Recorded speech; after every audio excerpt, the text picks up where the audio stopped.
My time begins. Now, my partner and I strongly affirm the resolution resolved. NATO should admit Ukraine as a member state. So let's go to the topic case. First, with definitions. We would define NATO as the North Atlantic Treaty Organization consisting of 30 European and North American countries. Two, is that all other definitions are contextual as the normative ethical theory we'll be using is utilitarianism. The way mechanism will be net benefits. Onto the plan text.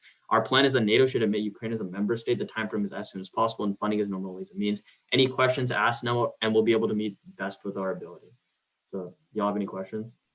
No, it's good to us. All right.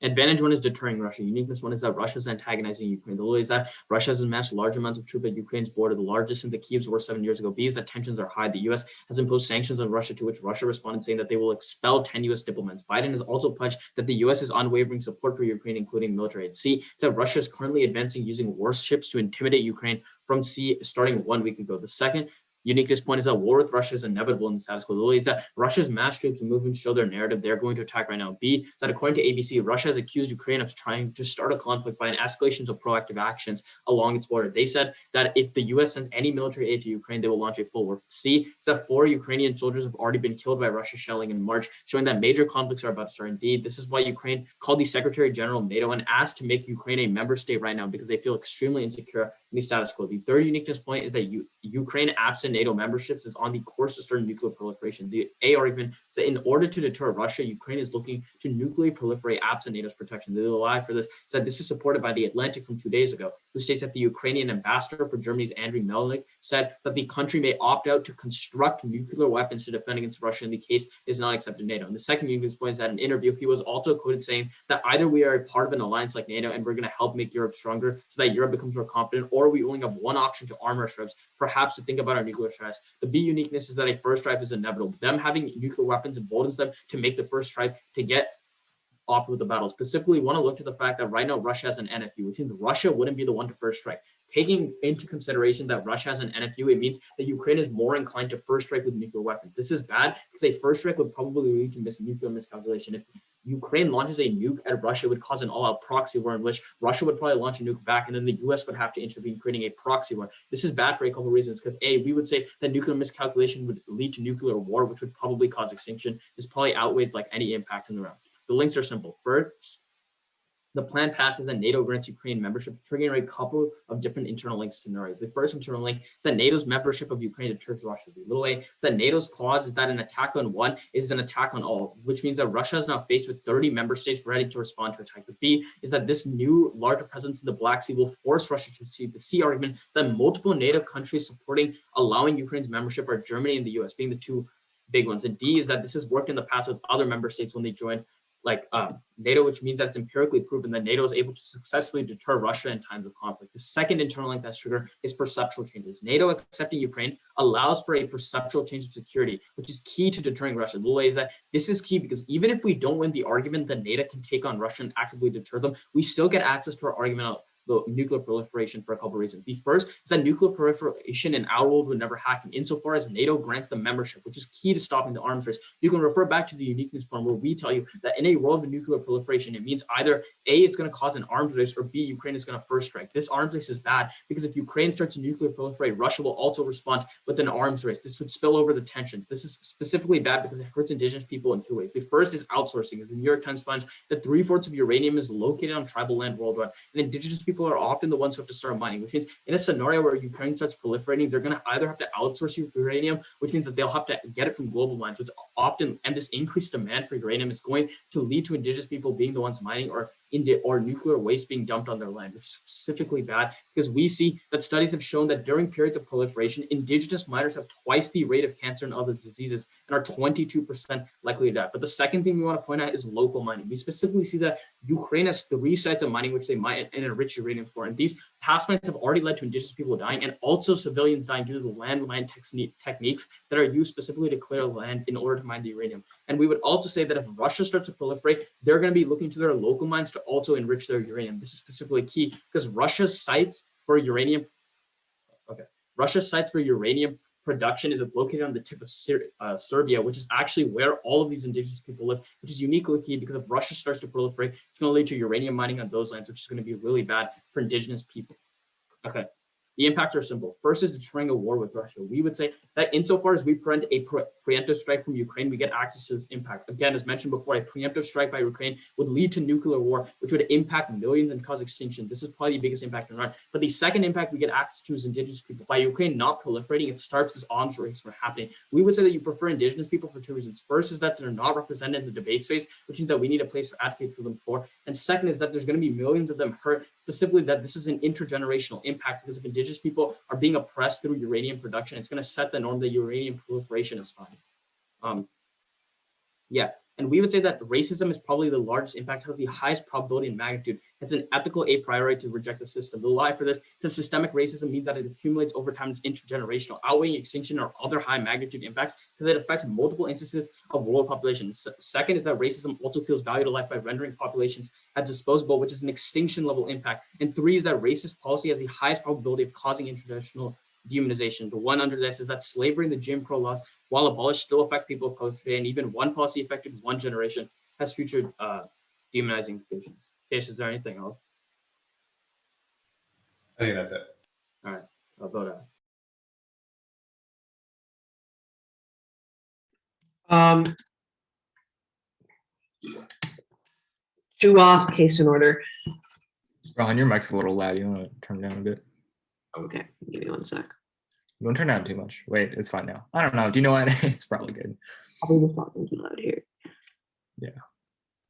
Better, kind of, yes. Yeah, that's better. Cool. Yeah. Two, as I was saying, two up and then case. There will be some layering at the end of the two off. If you want to flow that on a new sheet, that's cool. Or if you want to flow it on the framework sheet, that's also cool. Okay, are people ready? Just signpost when you get to that layering. Yeah, that's fine. Cool.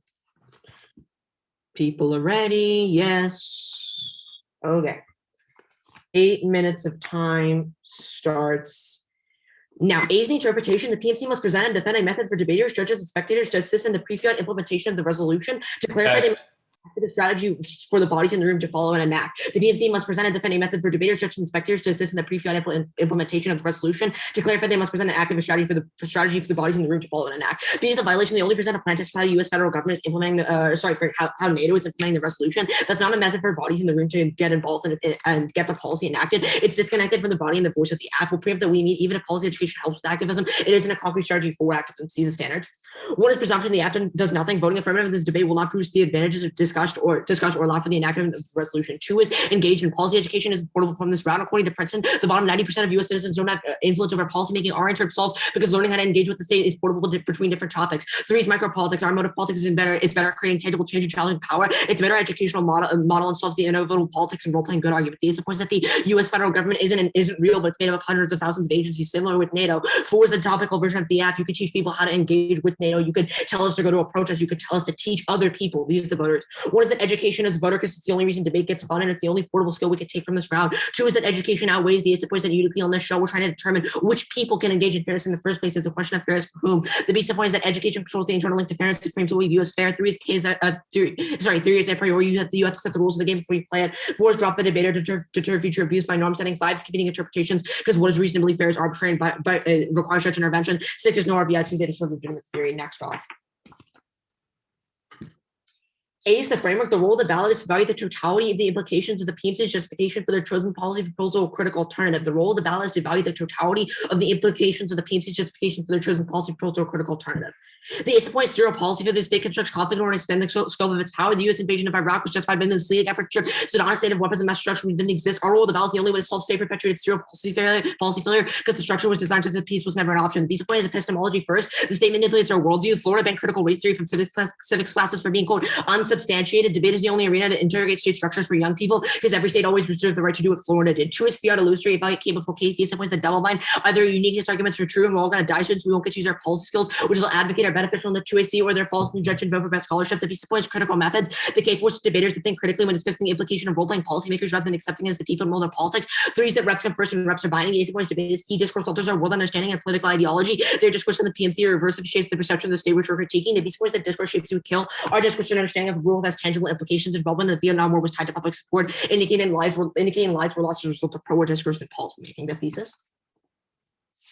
One is the ideology. Bellicism refers to a process wherein the state uses social, economic, and cultural processes to orient us towards power and thus conflict. Therefore, main functions of the bellicist state: war making, state making, protection, and extraction of resources. The channels of every state action is to ensure its legitimacy through conflict and violence, because the state is inherently violent. The links. The first link is that the world of the AF endorses literal war. The ACE points that NATO admitting Ukraine as a member state prompts immediate war with Russia. Article 5 of the UN NATO Convention means that all NATO countries will have to immediately declare war against Russia. And the status quo, the little eyes that little green men prove there are active Russian military troops in Crimea, which Russia has actively annexed. There's ongoing military intervention in Crimea, which prompts backlash from NATO backlash in World War III. 2 is that NATO is an active war. Article 5 actor of war. Article 5 proves the entire conceptualization of NATO is to create a world where if a member country is attacked, there's immediate war. NATO doesn't act as deterrence.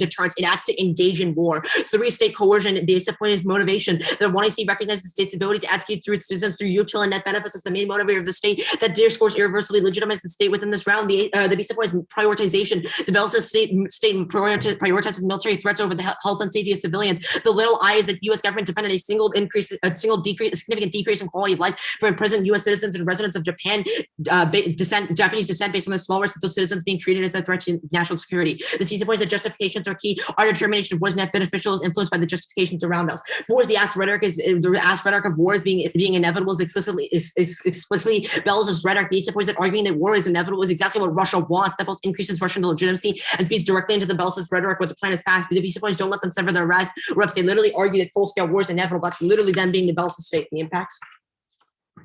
1 is endless violence. Bellicism leads to cyclical state conflict. Base supports nuclearized states, nuclear holocaust. Nuclear states like NATO, a NATO member, a NATO or USFG, and a NATO member can use their superior firepower on non-nuclear states. Japan had already offered a conditional surrender during World War II, yet the US used nukes as a show of force to the USSR. The base supports assume war. States always prepare for assumed war, regardless of ongoing war. During the Cold War, France used Operation Boys Blue to test nukes, which killed over 42,000 citizens in Algeria. The supports ecocide war leads to intentional destruction of the environment for the purposes of winning a conflict. The US usage of herbicide in the Vietnam War led to thousands of lives lost and millions of acres of land, which can no longer produce crops needing the food shortages. 2 is structural violence taken and structural violence against civilians, especially those who threatened. The policymaking reinforces the necessity of this killing. Tiger troops in Vietnam were encouraged to fight the Viet Cong by any means necessary. This led them to commit war crimes against civilians without questioning their justification. The US uses uranium like artillery shells in Fallujah to bomb civilian neighborhoods, which is directly linked to a 38x increase in leukemia and a 12x increase in childhood cancer. 3 is that it turns case. It literally makes all of their impacts inevitable, like they're talking to you about war and like uranium mining, but the state system makes those impacts inevitable. The alt. Vote negative to reject the nation state and endorse decentralized power structures. Vote negative. Text in status. Hondo, vote negative to reject the nation state and endorse decentralized power structures. What is the under methodology? Major state structures don't exist. Our alt endorses decentralized power structures of communes and communities with lack the ability to monopolize violence. 2 are the alternatives. Reject and create space for ethical alternatives which ensure long-term solvency. The supports real world. The Icelandic Commonwealth for 300 years without a centralized form of government using communal tribes, making it impossible for individuals to seize power. The supports movement focused the decentralized Catalonian CNT rejected state systems during the 1930s and increased agricultural yield by 30 to 50% while doubling worker productivity. The supports decentralization solves smaller power structures mean the state has less extraction and engage in conflict. The 3 major hegemons control billions of people. You know why? For large-scale war making. Yeah. Do you fiat your alt? No, we're endorsing a methodology. The D supports that this round is key, dropping them creates deterrence from them running the justifications, legitimizing the state in future rounds, thus making them silent in the future. The state can extract legitimacy from this round. 3 is rejection as an advocacy, rejecting state systems solves the harm. The A supports the public support, presupposing bell system as the root cause to rejection is empirically key to the success of all of their alternatives on a root and a prior question, rejecting state systems using anti-interventionist rhetoric, uniquely guard public support, which is crucial to the success of the Marxist revolution during World War I. The B supports that new forms of activism are key to movement building, nonviolent methodology, and organizing through the No campaign was key to rejecting the Pinochet dictatorship. 4 is that the crime can't solve the A supports rhetoric is key. The CNT collapsed because communist factions, the party censor, and state reporting in favor of diplomatic dialogue, meaning a lost faith with workers due to state propaganda. The PMC's moderate rhetoric collapses the anti-state movement and allows the state to extract legitimacy. B subpoint that turns the F during the state is necessary to have a discussion about the F policy and consider whether war is moral without state influence. Also on the fiat thing, like nothing actually happens because of this round extend reverse framework. We just don't pretend that we're fiating and actually having anything, but we want to endorse the best methodology. On layering. One is that structural fairness outweighs on scope. The procedural fairness question only exists in one round, but structural fairness exists throughout the debate and world. The B supports that the second point is that structural fairness outweighs on magnitude. The unfairness of a singular round isn't going to lead to the collapse of debate or on any hypothetical MG impacts they read or destroy the entire educational value of the space. The third point is for fairness for whom. Before interrogating procedural fairness, we have to ask fairness for whom. Procedural fairness usually ends up only benefiting already privileged populations in debate because they can access the space in the first place. On case. The first thing you can do is you can literally go to their second unique point where they tell you that war with Russia is inevitable in the status quo. That probably tells you that all of their impacts are literally non-unique, and you can already vote neg on presumption. But also we tell you that you can extend the K to the case. We tell you can extend the trans case response here, but also the K means that proliferation is inevitable, and only all actually avoids the impacts of the negative on their local minds argument. We tell you that on their local minds argument, we tell you that by Ukraine proliferate. Actually, no. Yeah, no, vote neg.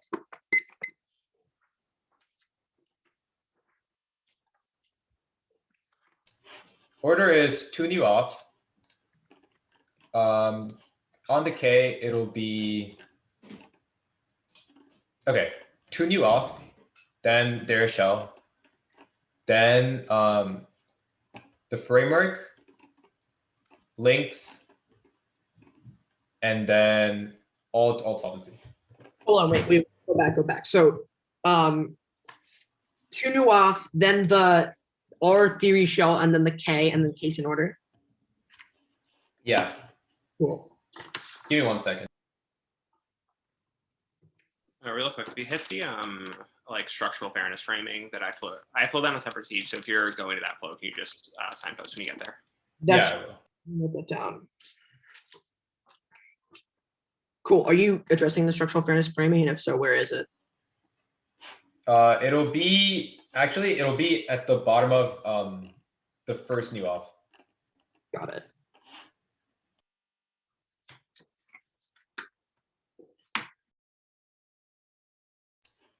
Okay.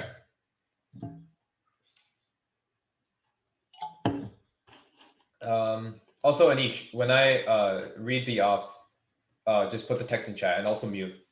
Yeah, sure. Okay, February's ready.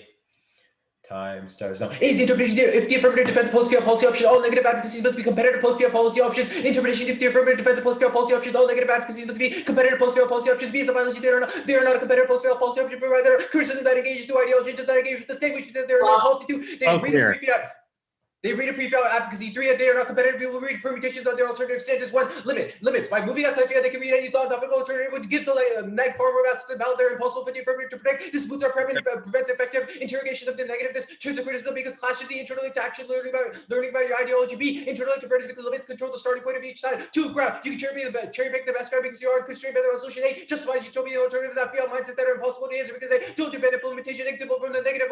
They are fiating that they change everyone's ideology. B, internally to fairness because lack of creates a skew in how much offense each side has available to them. 3, depth of education constraining the discussion to policy options also better specificity clash. A, internally to education, the resolution is the only stable as a private generating offense for allows for both sides to interact better with arguments and creates good advocacy skills. Voters. 1, fairness evaluation enters negative in the world absence fairness is impossible to evaluate the truth of the one. It's impossible to evaluate the true gains of the way. 2, education is a voter because critical thinking and decision making only come from education. So unique to debate the impact of removal of advocacy, a reduction of clash because of education. You can classify drop the radar and opera from them and competing in terms and no RPIs. But MG theory comes first. The validity of LC theory is determined based on how the MG was able to answer it. But if the MG was skewed based the LC radar criticism and the MG can't properly answer, then the MG intermester has to be a prior question. B, they might say that the abuse occurred first in round, but that's just because we happen to have the first speech. If we mean that the offensive actually outweighs that, it's more important to is the more important rule to endorse for debate. Next off. Is the interpretation negative must only defend one unconditional advocacy or the status quo in the one and C. The negative must only defend one unconditional advocacy or the status quo in the one and C. You'll get the text in chat. Violation. First they defend the alternative, which is conditional, but but vote neg is also not an advocacy. It does not defend a worldview that they advocate for. They still violate. They defend X, which is not. They defend their advocacy, which is not unconditional standards. 1 is reciprocity. The negative generates more routes to the balance by reserving access to the conditional advocacy and the status quo, while the affirmative only has 1 through the 1 unconditional advocacy of the plan. Internal interference is no longer equal access to the ballot for both sides. 2, contradictions. Condo allows the 1 and C to read a conditional contradictory arguments, forcing the 2 and C to read contradictory responses back. This is the internal conjugation because it creates a nonsensical debate where both sides are arguing for each other's arguments. B, internal interference. The 2 and C can use the 2 and C's arguments to pit one advocacy and 2 persuasion the other, mooting the 2 and C and destroying one error strategy. 3, clash. The 2 and C has to undercover multiple conditional advocacies to remain in time, reducing the double clash in each argument. A, internal education clash is the only method to choose arguments after the clash. There's no portable topic education. B, internal interference. Condo makes it impossible for the 2AC to substantially respond to every argument, allowing the 2AC to collapse to the most undercovered argument, destroying one error strategy on the voter level. So this I'll address the layering stuff here. Fairness gives you evaluate the prior question to structural fairness. If you, in the world absent of flagrant fairness, you can't even evaluate whether there is structural fairness or not. You can't even evaluate the critique, which means that you don't even know whether there is structural fairness because the round itself has been skewed. If you don't know if structural fairness, if their claims of structural fairness are even true or not, you can't evaluate the critique, which means that procedural fairness has to be considered before you go to that level, which means that you're always going to be evaluating the procedural fairness first, and MG theory is always going to be coming before that. Okay, on to their show. Counter-interpretation, the PMC should be allowed to not present and defend a method for debaters, judges, and spectators to assist in the pre-fiat implementation of a resolution. The first counter-standard is the mental health. Their model of debate makes it so that people have to support the pre-fiat applications of their policy. If the policy creates real harm, then it's not fair to make them endorse pre-fiat impacts. This is the interrelated fairness because people who have to defend pre-fiat impacts of their policy they don't support have had bad experiences with them, affects their ability to debate. This is key because this is key to accessibility, which is key to debate actually function in the first place, which means that it preempts any of their presumption or the rest of their standards, which means that you always have to resolve accessibility claims before the rest of their standards. Go to their standards. The first standard they say is presumption because we don't actually do anything about the one argument under this is that presumption in the pre-fiat level doesn't link it to the post-fiat level. The post-fiat presumption it only says that there's terminal defense against the affirmative. But if we do something in the post-fiat world, then that means that we still have access to our impacts there. But the second argument is that our entire PMC is our pre-fiat or we meet. Our entire PMC is our advocacy. You can actually wait, Anish, what is the argument under this? Yeah, okay. The plan is a defense of our epistemology and representations. Weighing consequences is vital to fair and predictable engagement in your vote statuses and unpredictably shift the focus of the debate, allowing the net to monopolize prep, which means that our entire plan text is our methodology, which means that we do endorse a pre-fiat level. The like words of our advocacy are like impacts against like in like the pre-fiat layer, which means that you always prefer that, which means that you can like vote us on presumption. On the second argument of policy education, you reading, or they say that bottom 90% of people don't have influence on policy education. This just isn't true. Voting and like different forms of like fiating and imagining the future instances impacts voting and how we actually vote, which means that like the way we think of policies is probably the best way to solve for actual impacts in the debate space. Then they say that the U.S. federal government isn't real, but it and like there's like topic literature, but we would argue that we like engaging with policy is like really, really good because it's good for critical thinking and real-world advocacy skills, imagining the consequences of a decision. The high stakes game that is policy making makes us better decision makers. This means that we have to engage them to actually create like positive impacts in the world on the voter level. Just classify the MG first, and then you always want to prefer fairness because eval over that. On the RVI, RVI. You want to vote on the RVI of ableism because if they're perpetuating these, perpetuating that people's mental health gets worse because of like pre-fiat implications, it probably means that you're gonna vote them down because they bring these pre-fiat impacts into debate. This means that you're gonna be voting them down right there. Their argument of chilling effects makes no sense because like good teams are always gonna read theory anyway, which means that theory is inevitable. What's the ableism RBI? Sorry. The ableism RBI, it's just an application of the counter standard of mental health. It's basically that you're reducing accessibility. Okay. Okay, on the framework.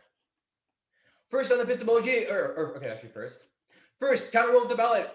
Vote for the team with the best policy option. This doesn't exclude their alternative. They must defend the material implementation of the alternative, affirming an ethic in the abstract, kills fairness in classroom, oriented towards methods instead of problems. It's a more productive practice. They only get like still can't get the alternative and have to defend uniqueness. This means that you always have to like force them to fiat their thing. Fiat allows us to understand state actions. To let's say you need to be able to understand the inner workings of the very construct, which is the affirmative is a prior question to solving through the alternative. If you don't understand the state, then you're vulnerable to the state infiltrating and crushing the movement, which is that fiat is key to shooting movements from the state. This fiat also allows us to be better informed policymakers. I made that already. On discourse shapes the world. Policymaking. Yeah. Okay. Actually, wait. I'll go to the links actually. On the fact that the world of the affirmative endorses war, that's not true. We're literally trying to deter war. We literally say that Russia has not waged war on Ukraine right now, which means that the link doesn't trigger. We deter war through NATO. Then they say that like the rhetoric and the inevitability is like through the affirmative, but this isn't true. Like we say that like NATO deters war. That thing is only to deter war. NATO hasn't even gotten into a war, which proves that deterrence has actually worked. This turns the link because we're actually stopping war. This probably like it gives us access to their impacts as well on their alternative. Perm do both. Perm do the affirmative, then the negative. Perm do the affirmative and all non-competitive parts of the negative. This is a double bind because either their plan can actually happen past our rhetoric, or it can happen with the affirmative plan itself. But the net benefit to this is if we pass it with the state and with the affirmative, then we understand the inner workings of the state, and the state doesn't crush our movement. Otherwise, the state is inevitable because specifically. You get crushed. Black Panther proves that despite having practiced, the FBI destroyed them because they threatened the hegemony of the state. Looked to occupy Wall Street. The movement got cracked down by the DHS and led to about 2,000 arrests in New York alone. But the state also props us the movements. They have crushed as vessels for the state. These are the Zapatistas are now members of the Mexican government, which is that the only way to solve through the alternative is to do it with the affirmative, which is why the purpose of prior question to solving all of the negative impacts. Also DA, see the political, the alternative leads to political policy status because it's impossible to create methodological consistency on every issue. This requires all leftists to remove themselves from the political sphere, allowing right-wing conservatives to take over and enforce oppression on massive scale. Extend case.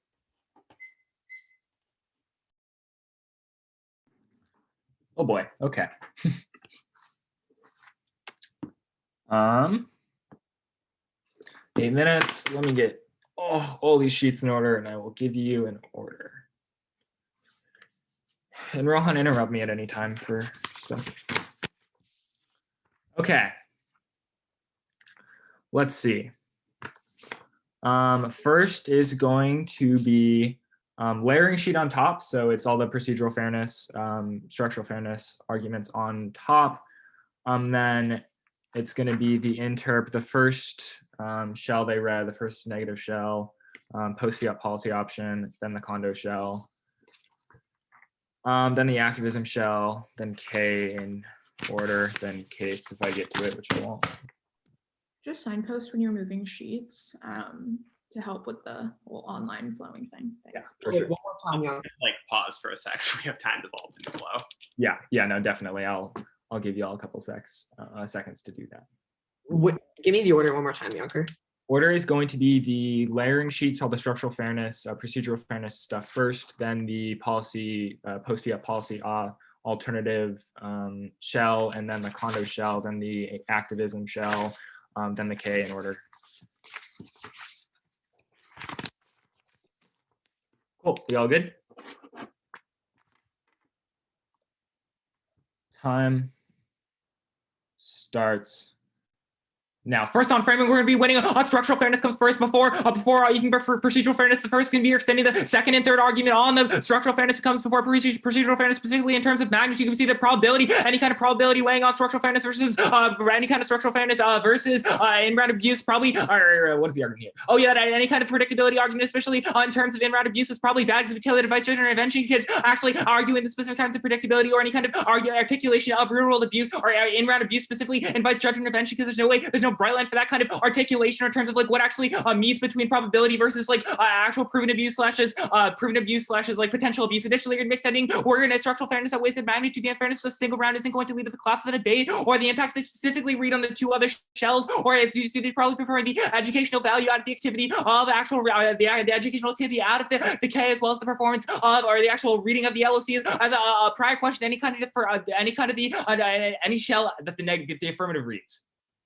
Third, next we're going to be extending the third argument about fairness for whom we tell you what we need to interrogate procedural fairness. We need to ask about fairness for whom procedural fairness ultimately leads up to only benefiting the privileged population in debate because they can only access this space in the first place, which probably needs to be looking at structural fairness. This is probably why our K is going to be up layering all these theory shells. Additionally, they don't even contest any of these layering claims. Don't let them contest them in the PMR or make new layering claims.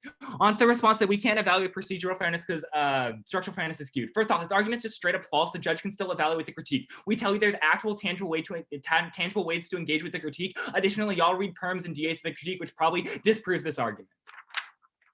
On to the first interpretation. The counter interpretation is if the app defends a post-fiat policy option, the negative may run a pre-fiat policy option. If the affirmative defends a post-fiat policy option, the negative may run a pre-fiat policy option. Onto the violations or onto the standards. First is going to be with limits. The first response to limits is that literally going to be extend structural fairness. Yeah, what? Tax. Rohan's doing it. Onto the first standard, you're gonna be sending structural fairness comes first. We tell you that structural fairness is probably a precondition in this entire shell because if we can actually evaluate the structural fairness out of ground, we can't evaluate the structural or the actual procedural fairness in round. This probably means you're gonna be looking at structural fairness first. The next response is gonna be on the second standard about ground. We tell you that no, we literally read topic-specific links about how the app is literally bellicist by telling you that war is inevitable, which is directly supporting Russian military hegemony. We tell you this probably disproves, considering the fact we quite literally read a critique that's very specific to the exact app rhetoric which they read in the 1AC, which probably doesn't skew ground because we tell you that we're just the app should come in here defending their own rhetoric in the 1AC. Don't let them sever their reps. The counter standard is going to be of The counter standard is going to be portability. We see that you should probably be preferring real world skills above any kind of in-round abuse arguments, because we tell that real world skills, specifically in terms of how we engage with certain arguments, in terms of our actually impact structural fairness within the round, not just procedural fairness. Onto the condo shell. The counter interpretation is that the negative negative conditional advocacy, onto the counter standard. The first is going to be real world people's opinions change rapidly with new information. Debate is ultimately about a conversation about real world issues. If we believe your argument is on point, we shouldn't have to pretend we don't. If we don't believe your argument is on point, we shouldn't have to pretend we don't, my partner's doing. Forcing us to defend a point where we no longer believe. Oh yeah, POI, what's up? Okay, so if people's like thinking is always changing, then why does our rhetoric out of the 1AC can't like not perm with the alternative? Because you directly implicate the state in terms of Russia of literally a war is going to happen and people are going to die. Like that's the entire reason. Changed our perception though. Okay, but you still can't sever your reps. Extend the sever reps point specifically on the K, but I'll get to that because they explicitly lead to specific people backing out of the representation, which probably leads to further structural violence because people are structural unfairness, because we tell you people literally are just going to be able to back out of their reps without actually taking accountability for their actions. The second counter standard is going to be a time skew. Ultimately, as a neg, we have to choose the right. We have the right to choose what arguments we advocate for. The AF is burdened by siding with the plan. The neg can represent anything but the plan. The same argument can be used for the AF. You spread eight advantages in the PMC or the MG and collapse in the PMR. That's literally how debate works. Don't fault us for collapsing and having a better strategy than the AF. 3 is clash is uniquely bad for real. That clash is uniquely bad for real world education. Cross apply the counter standards on the standard level. Onto the activism shell. First on to the RVI/mental health counter standard. First off, okay, we tell you need to provide a method of activism. We don't fiat people engaging with that method of activism. That is, we never claim any solvency for people like forcing to engage with that method of activism. We just tell you that at least have to present it. So if other people believe in the movement, i.e. believe in an anti-war movement, and believe that nuke war shouldn't happen, people can engage with that. This is this argument specifically a floor, not a ceiling. We tell you at least have to provide the movement. We garner no solvency nor any kind of advantage off fiating the actual implementation of this. We tell you that it's quite literally just telling people you need to provide the option in case debaters and spectators want to actually engage with the movement. Additionally, you're going to be extending the chilling effects on the no RVIs. We tell you that no RVIs no RVIs uniquely allow us to allow the negative or allows the affirmative to uniquely layer out of specific arguments, specifically literally a proven abuse right here. They tell you that they can just literally just layer out of any specific argument. We're reading an RVI, which is cross-applying counter standards. Do you have a POI or no? Actually, no, it's fine. Okay, onto the K. First off, you're going to be extending the entirety of the K framework for specifically our role about. We tell you implicating, specifically looking, you're going to be extending the B point of the framework epistemology. First, we need to be looking at this debate space as being key. Florida literally banned critical race theory from civil class for being literally, quote, unsubstantiated, which means this debate round specifically looking at structural fairness and how we implicate structural fairness in this debate round is going to be a prior question. Additionally, you're going to be extending fiat illusory. The AF case literally does nothing. This is probably a double bind. They don't respond to this double bind. It either means you're going to be voting for, you're probably voting down AF on bad scholarship because they concede this. Onto the links. One week, they completely concede the first link that literally the world of the AF, it creates war. Additionally, they concede that the fourth link about rhetoric of the affirmative. We literally tell you that the affirmative is uniquely leading into the abellicist rhetoric, which we tell you creates war and creates states which they can like monopolize violence against their people. We tell you this is really, really bad and turns the entire affirmative case. Don't let them try to sever out of their reps.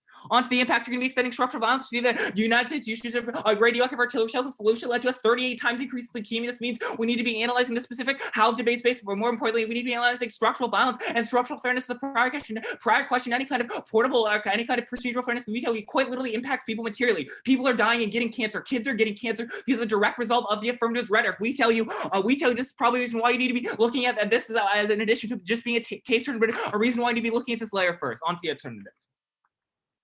One, you're going to be extending our advocacy. We tell you that our advocacy is the only way to resolve the harms of the affirmative by actually fiating a method or actually endorsing a methodology which embraces and reduces the symptoms of and eliminates the symptoms of the root cause, specifically of bellicism. States are inherently allowed to extract resources when nation states exist. You're going to be extending that literally the only way to solve the impacts of the affirmative and the negatives actually endorsing methods of real world change, specifically in terms of activism.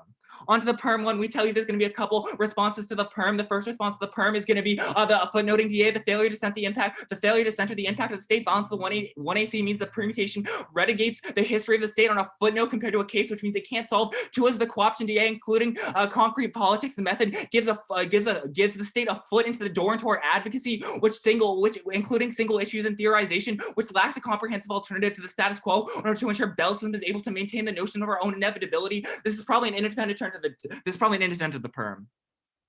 onto the double bind. We tell you the double bind is the exact logic which the state uses in Vietnam. The state literally said troops would be home every single month, so we can justify one more affirmative policy. Onto the see the political. One, see the political, literally false. This argument is just inherently false. False. You're going to be extending the CNT warrant where CNT anarchists literally explained this movement to a bunch of illiterate union workers in the US or in Spain, which literally caused them to embrace the movement and actually endorse decentralized systems of power. Vote neg. Vote neg, yeah.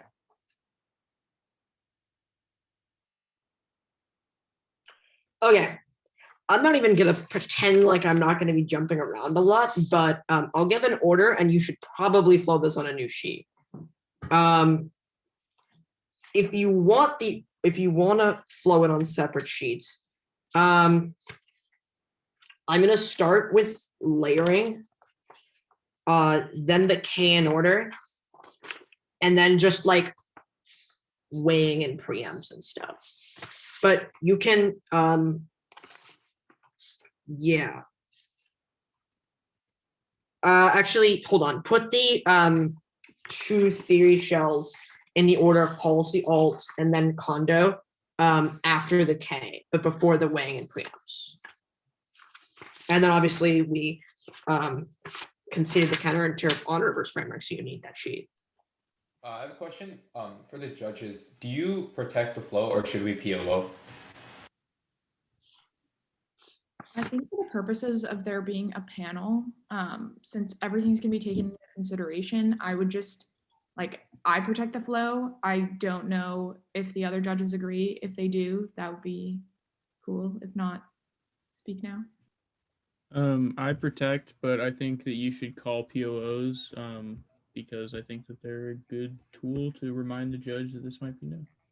Yeah, I agree. I try to protect the flow. I might be wrong and miss something. Call POO if it's new. Cool. Sounds good. Cool. Yeah.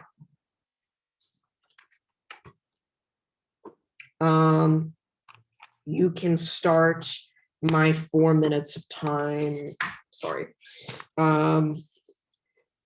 Now, starting on layering, we told you that the only reason which they actually told you you should be free theory over the Kane station is that if I'm fair to choose evil, but you can extend Sam's response here where he tells you that they actually get off on the critique, which probably tells you that the fairness doesn't skew evil at the point where you're evaluating the critique. We tell you that you should probably extend this warrant. That we have 3 unique reasons, all of which go cold conceded as reasons why you can be preferring the K over the theory. One is that it outweighs on scope. You can extend the warrant about how procedural fairness only exists in one round. The second is that structural fairness outweighs in magnitude. We tell you the unfairness of a singular round literally doesn't matter. We're talking to you. It doesn't lead to the collapse of debate. We're talking about the entire educational value of the activity. And the third is unfairness for whom. We tell you to extend this warrant before interrogating procedural fairness. We have to ask fairness for whom. And because they cold concede all these warrants, it's literally three reasons to vote for us. We tell you that you should extend magnitude over probability because probability bites judge intervention, and judge intervention is bad because it perpetuates narratives within the debate states, including or link K about and then you can also, as a fourth reason, you can extend epistemology first from the critique. It's another reason why we actually need to learn more about our epistemology and the ways we produce knowledge before we consider procedural fairness. The K. First off, you can extend the rule of the ballot. They might go for fiat good here, but you can extend the double bind here again. We tell you that at the point where their case is non-unique, if you buy the fiat good argument, we tell you you just can't consider this argument, and you need to extend reps come first here. It's a reason why you can't buy it's a reason why you can't buy the perm. I already did fairness for whom.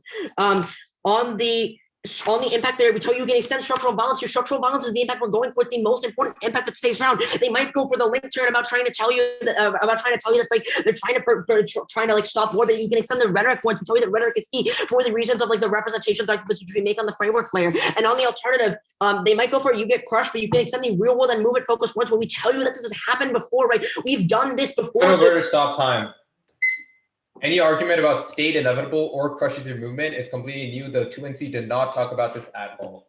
I just extended real world and movement focus, which has been extended throughout both speeches, but okay. Yeah, I'm just saying it's a cross application. Panel. And then you can, and also as a result, to see the political, if this, okay, whatever. And you can resume my time. Now, they might also go for see the political, but you can extend again the movement focusing rule of the boards as a recent one. Like, if you can explain this to Icelandic Commonwealth people and people in Catalonia in the 1922 are union workers, we probably tell you that we actually have solvency. We can explain this. And we actually we can actually have solvency when we don't go into the political space. On the theory, you extend the on the post-deal policy theory. You can extend the counter standard about portability here, as well as the counter interpretation. We tell you on like negma of pre-fiat alternative. We tell you that this is uniquely key. Portability is the most important standard in today's round, because without portability, like, debate has no real world application. It has no education, which means we're winning on this question.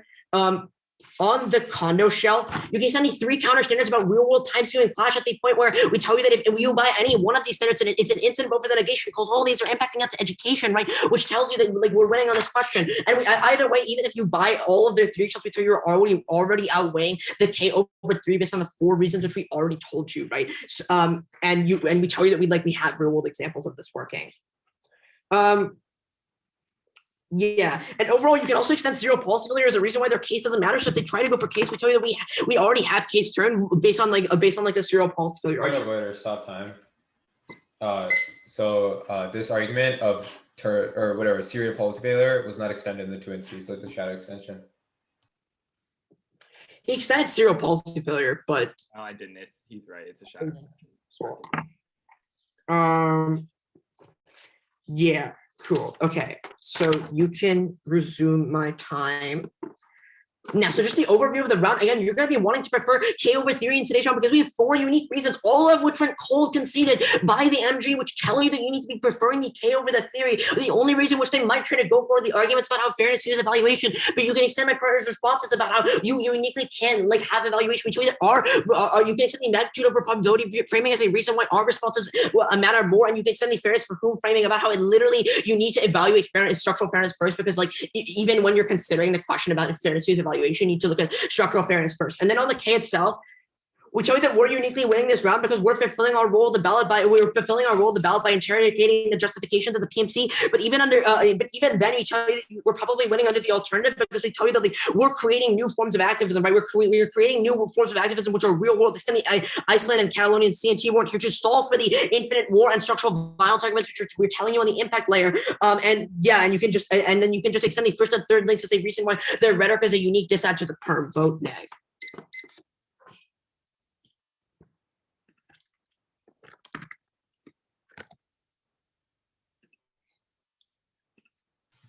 All right, so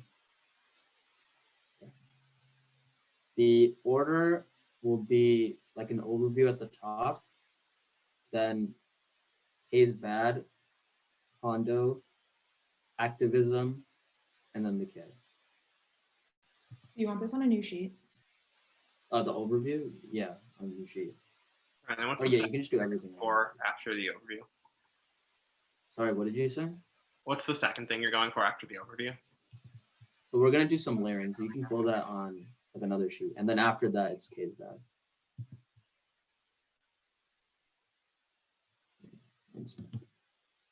All right, is everyone good?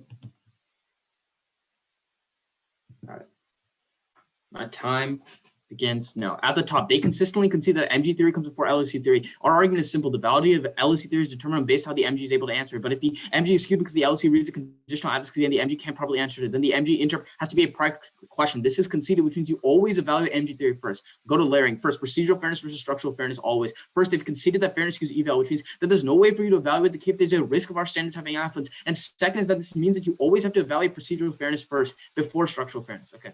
Go to K's bad. We're going to collapse, extend the interp. They don't read a we meet, so they definitely violate. You can extend our standard of ground. It's really simple. We say that they can just cherry pick the best ground because they aren't contained by the resolution. We say that this justifies a utopian alternative that fiats the mindsets that are impossible to answer because they don't defend an implementation. We would also say this is an internal interference because it skews the ground, and this skews fairness, which creates a skew on how much offense each side has available to them. The only response is that they say that they read topical links, but this doesn't matter. Them using these 3 links doesn't mean that they can't read a utopian alternative, which means it's impossible to respond to the internal. This is a fat link into fairness. We'll go on to why fairness is the most important. Okay. On condo, we'll explain the internal link to fairness. Yeah, okay. The internal link to fairness is simple. We would say that if they can just read utopian alternatives, it means that affirmative ground is always, they can just like read different alternatives, which means that they can like always shift out of the 1AC ground, which means the 2AC has to like extend different things and they have to make like new arguments and they don't get access. It moves the 1AC offense. The debate doesn't become fair anymore because we don't have like stable ground. Okay, on condo, we'll concede the counter extend RBA is creating a chilling fight. That means that all of the counter standards are literally just terminal defense on our standard, so it's a wash. You can't vote there. Okay. Go to the activation shovel. On our inter proper, we're going for our standard on mental health. They make one response saying they aren't advocating for the fiat of the advocacy, but this is non-responsive. We're just saying that the fact that someone has a bad experience with a particular advocacy has to advocate for fiat implication is bad, even if they aren't doing the action that they're proposing is bad. For example, we would say that a rape victim proposing for people to protest for rape culture isn't real, isn't real is probably really bad. Even if they aren't directly going to protest that rape culture isn't real, the fact that they have to tell other people is very detrimental to the mental health. This is the internal fairness, because we tell you that if someone has to advocate, it's for something that they don't believe in or something they've had bad experience. It's bad because it hurts their ability to debate. This is a structural disadvantage. Fairness above education is we tell you fairness skews evaluations. You literally can't evaluate the debate. Then extend the IBI of ableism. This supersedes everything in the debate because it creates a real structured hole. You can sign your ballot on the ableism and IBI insofar as they concede the mental health standard. Anish, also fairness skews eval means you can't even evaluate all of their structural arguments, right? Yeah, fairness skews eval, you can't even evaluate any of their structural arguments. Okay, on their interproper, just extend their response where we tell you the presumption only exists in a pre-for-all world, so it only functions if they win the case. Okay. All right. Go to the case. First, you want to extend the response of the state as inevitable. Specifically, look to the state as inevitable. Look to the Zapistas. We specifically tell that the leaders of the Zapistas are literally part of the Mexican government, which is that their pre-fiat impacts never materialize because everything always merges back in the state. This goes full conceded. They can't cross by any responses, which means that this acts as terminal defense on the negative, so they literally have no solvency. Next, you want to extend the turn. Their double bind response doesn't deny the fact that both can happen at the same time or they don't solve at all. They also concede the fact that the firm has a net benefit because of the fact that we don't get crushed by the state. State co-option is key to solving because the state can't crush the movement, and it's also essential because the state won't be able to see the movement if it's part of it. Plus, through policymaking, we understand the state, which means we have better ways to counter it. Yeah, we also get better ways to counter because we actually understand how the state functions. That's key policymaking education, because if we understand how the state functions as a whole, we can figure out better ways to actually dismantle it. Okay. Well, pause time. Yeah. That's Specifically, What is new? about how policy, learning more about this, how policymaking creates education about it. yeah. Oh, this was in the method sheet that I read. Judge discretion. Yeah. Okay. Well, should I explain? Just do like an overview of how fairness is always or procedural fairness comes before structural, and then that's how you always evaluate case bad. Like that's MG theory. Okay, yeah. So you always want to evaluate procedural fairness. So the way the layering goes is you evaluate case bad first, then you evaluate the ableist IBI. If we win either of those, we win. And then at the bottom, you probably are going to evaluate, you're probably going to evaluate the activism shell. And then you want to evaluate the K, which means if we win the layer at the top, which is a case bad, we probably win the round. Insofar as they concede the standard, it's 100% strength of link. You can easily sign your ballot there. We tell you that fairness skews the eval, which means you literally can't evaluate anything else in the round. This goes fundamentally conceded. They don't make any responses. So if you can't evaluate anything in the round, the only thing that you can evaluate is whether or not something skews fairness. And insofar as they concede the ground standard, you vote at. Good round, y'all. Good round, everyone.